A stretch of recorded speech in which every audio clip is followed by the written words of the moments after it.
माझ्या किचन चॅनलवरती आपल्या सगळ्यांचं खूप खूप स्वागत. तर आपण आज करणार आहे मस्तपैकी छान असा कोबीचा वेगळ्या पद्धतीने असा पराठा करणार आहे. तुम्ही त्याला मंचुरियन पराठा पण म्हणू शकता, मुलांना डब्याला द्या किंवा प्रवासात तुम्ही नेऊ शकता. खूप छान होतो. तुम्ही नक्की त्यांना एकदा करून द्या मुलांना. चला तर मग आपण सुरुवात करूया. तर इथे आपण 1 वाटी गव्हाचं पीठ घेतलेलं आहे. 3-4 चमचे आपण तांदळाचं पीठ घेतले. 3-4 चमचे आपण मैदा घेतलेला आहे. 1 हिरवी मिरची आणि 4-5 लसूण पाकळ्या बारीक करून घेतलेत. चवीनुसार मीठ. सिमला मिरची अर्धी घेतलेली आहे. तुमच्या आवश्यकतेनुसार तुम्हाला पाहिजे तेवढी तुम्ही घेतलेली आहे.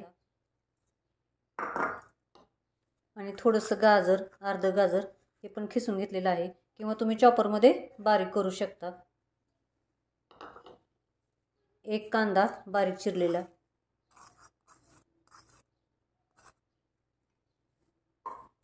आणि अर्धी वाटी कोबी बारीक कट करून घेतलेला आहे. चॉपरमध्ये चांगला बारीक कट करून घेतलाय किंवा तुम्ही मिक्सरमधनं पण काढू शकता.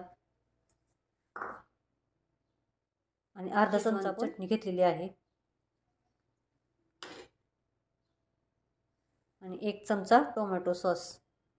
तर आता हे चांगलं मिक्स करून आपण घट्ट मळवून घेऊया.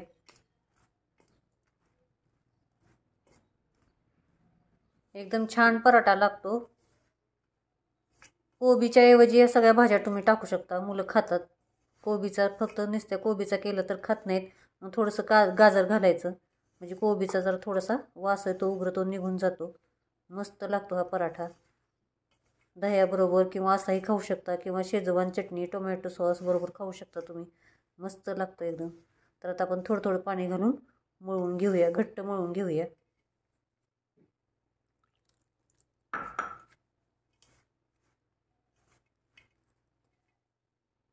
तर आता पीठ मळून झालेलं आहे आपलं. तर आता आपण लगेच बनवायला घेऊया. तर तुम्ही लहान मोठे असे पराठे बनवू शकता. आपण पीठ लावायला पण गव्हाचं पीठ घेतलेलं आहे. असे कडेने कडा त्याच्यात तुटतात, असे मऊ असं होत नाहीत. याच्या कडा चिरल्या पण जाऊ शकतात. जर तुमचा कांदा किंवा कोबी मोठा असेल तर, जास्त मोठा चिरला असेल तर आता आपण लाटून घेऊया.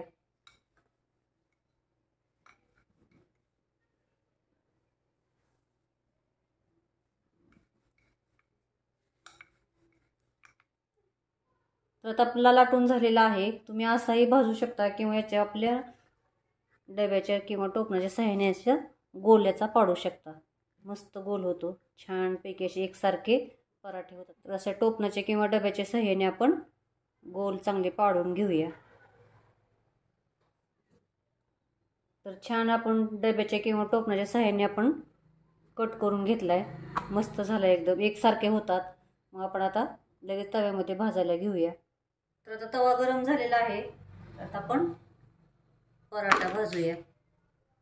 तुम्ही तूप लावू शकता, तेल, बटर तुम्हाला आवडीनुसार तुम्ही लावू शकता. मस्त एकदम खरपूस भाजून घेऊया.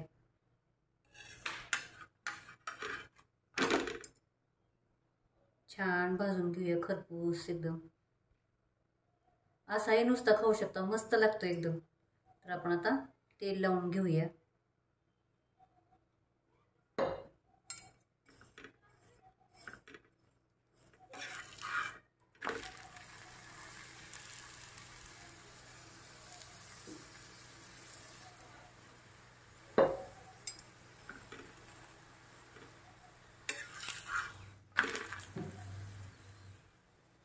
तर दोन्ही बाजूने भाजून झालाय.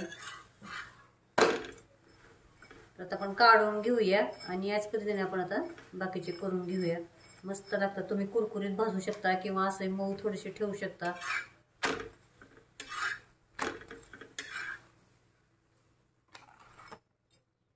तर आपण याच पद्धतीने बाकीचे करून घेऊया.